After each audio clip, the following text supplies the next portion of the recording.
Welcome back to the Millennial on Fire channel, where we talk personal finance, wealth building, and share details about our journey to financial independence. Thanks for watching. Today we want to go over our spending plan during June 2020.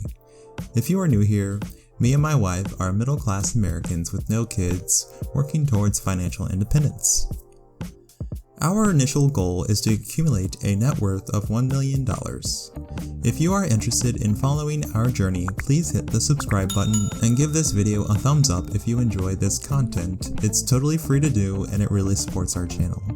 So we started our financial independence journey back in 2016 with $40,000 of student loan debt. And we are documenting everything we have learned around this topic as well as sharing all of our numbers along the way. We are not experts, we are middle-class regular people, but we have started tracking our non-traditional budgeting, net worth, and passive income here on YouTube. With that being said, this video is one of 2 video series in June. We also have a detailed video of our net worth including our debts, assets, growth, progress to FIRE, our passive income including our M1 dividend portfolio, side hustles, and interest. If you are interested in those topics, make sure you watch that video. So today we are going to look at our spending. If you've watched our Why We Don't Budget video, you know that we are not people to track every dollar. We focus on big changes in our spending to make a long-lasting impact. If we want to spend $10 to get lattes together, we will. We pay ourselves first to support our long-term goals, and then whatever is left, we use for purchases that we really enjoy. So let's go over what we are going to talk about today. First, we're going to take a look at our planned spending. This includes money we put into our brokerage account in M1 that we have focused towards dividend investing, money we put into our Roth IRAs and what ETFs we buy, our vacation fund, and our mortgage numbers for the month of June. We also want to talk about what credit cards we use for what purposes and show how this really helps decreases the amount of money we spend in monthly expenses, like gas, groceries, and travel. We also have some tables and graphs we will be talking through on these topics as well. Okay, so let's start with our planned spending in the brokerage account. We are going to discuss how much money we are putting into this account, rather than dividends earned. If you want to check out how much money we made through this month in dividends, make sure to check out our passive income video. We go through all the details and check in with our goals. So for June 2020, we were able to contribute $1,000. We like to put in between $1,000 and $2,000 a month. Right now, we are sticking with the lower end because if there is a drop in the market and our stocks, we want to be prepared to invest more in this account. We love getting these stocks at a bargain price, and we would like to have $20,000 in the account by the end of 2020. And our long-term goal is to grow this account to $1,000. We have a link below if you want to get started with M1. You get $10 for free and we get some too. So check out that if you're interested. So if you want to stick around to see if we get there, make sure you subscribe. Okay, so let's start with our planned spending in our 401ks. My wife puts $630 and her company matches $430. Her balance as of June 30th is $35,992.59. I put in $760 and my employer matches $217, and my balance as of June 30th was $33,521. Next to our Roth IRAs. We contribute $1,000 a month, and this is pretty easy for us to maintain.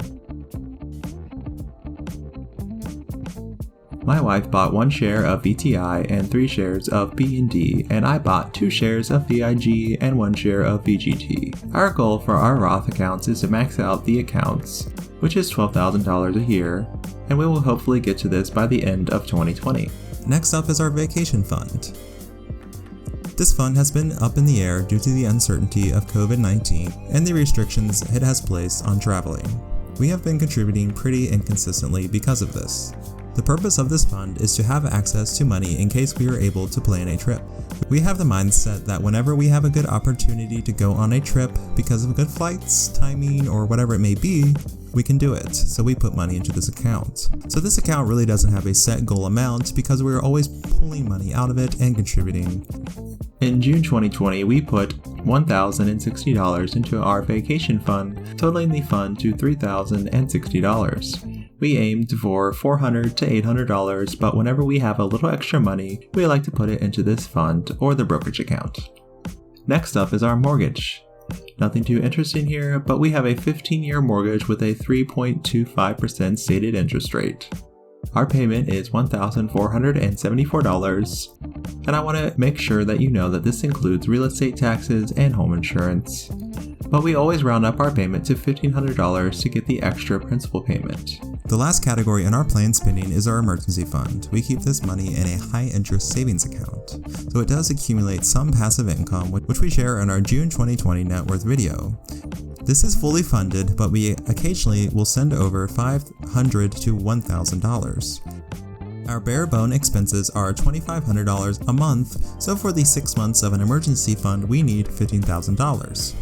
We are a little shy of this number, but we are not worried about it. We have been lucky in the fact that we both have our incomes and our jobs. But you just never know. So this month we put in $1,000, totaling the account balance to $14,710. Okay, so moving along here, let's talk about our reduced spending using credit cards. I know a lot of people have some uncertainty with credit cards, and that is totally understandable. Credit cards need to be used very carefully as they can lead to a lot of debt, which is a huge inhibitor to building wealth. But for us, we feel they are a valuable tool to help support our financial independence journey. Before we talk about these numbers, we want to stress that this money is what we are already going to be spending. We are not increasing our spending to redeem more rewards. That is counterproductive for our financial goals. We wanted to take a look and break down how much money we are saving each month in these various categories. Like we mentioned before, we don't budget a set amount for each of these categories because we feel that paying yourself first in our planned spending, utilizing credit cards, and maintaining a general sense of the necessity of saving money, that we do not need to look at each individual category to see if we are quote-unquote over budget. So we use a couple of different categories for everyday spending. As our lives shift and change, so do our credit cards. But right now, this is what we use and the dollar amounts we are redeeming each month. So for groceries and gas, we always use the Blue Cash American Express credit card. We get 6% back on groceries and 3% back on gas. Plus, it had a great welcome offer after you spend $1,000 in purchases on your new card in the first 3 months. We received the $250 sign-up bonus back in the form of a statement credit. We have a link in the description if you are interested in getting this card for gas and groceries. So in June 2020, we were able to redeem $35.65, and for the year we have redeemed $157.96. As you can see, we started redeeming these points in February, so it's done pretty well for us. We are on track to save $300 this year, not including the sign-up bonus. So next is our Amazon card. This card is pretty much our catch-all card in terms of categories. We only use it for Amazon purchases and when we go to Whole Foods, which truthfully isn't that often, but we get 5% back on all of these purchases. We purchase a decent amount of toiletries and home goods and other types of items from Amazon, so we feel like this card is very valuable for us. So for June 2020, we have redeemed $40.49, and for the year we have redeemed $59.82. We didn't open this card until April, so we expect to redeem around $150 for the year. Moving along to our travel cards. These are the cards that we most frequently open and close to redeem the welcome offer. However, this year looks a little different due to travel restrictions from COVID-19. We have kept the Chase Sapphire card for a while and will likely keep it.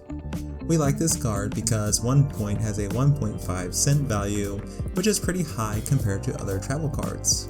However, if you don't redeem through their booking site, the value is a 1 point to 1 cent ratio. Plus, their welcome offer is really good.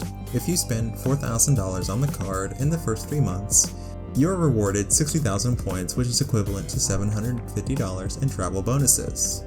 We primarily use this Chase card for dining because you get 2 times points and other large purchases to bank the travel points.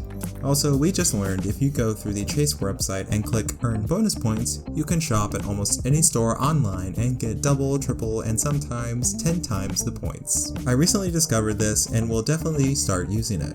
For example, our dog's medicine costs around $100 a year, and typically we would get 1 point for $1, but because the medicine provider is a partner through Chase, we will get 4 times the points.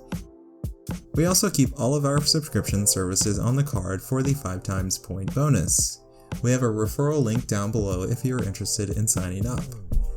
So we had planned to use all these points on our Chase card for international flights, but because we were not able to take an international flight, we did take a short trip in early June and use some of the points for a car rental. We rented an economy car for a week, so we used around 18,000 points, which would have cost us $279. We also got upgraded to a very nice Audi, so paying nothing for that was pretty cool. But for now, we are keeping these points and using them for a future trip. We currently have 65,318 points, which is equivalent to $979 if rewarded through the Chase Rewards program. We just opened a Delta travel card through American Express because we had planned to do a lot of traveling this year. However, that fell through. So we are working to get our welcome offer points and we'll keep the card until we utilize the $60,000 Sky Miles through Delta. After we do this, we plan to close it, but stay tuned to see what happens. And lastly, for credit cards, we have the Bank of America Cashback card. We like this card because you can pick different categories for 3% rewards and you can change this for every month. We have been doing a lot of home projects and we are considering buying a conversion van to make into a camper, so we're going to use this card solely for home improvement purchases. We have just decided this, so make sure to subscribe to our channel to see how much we will be able to save.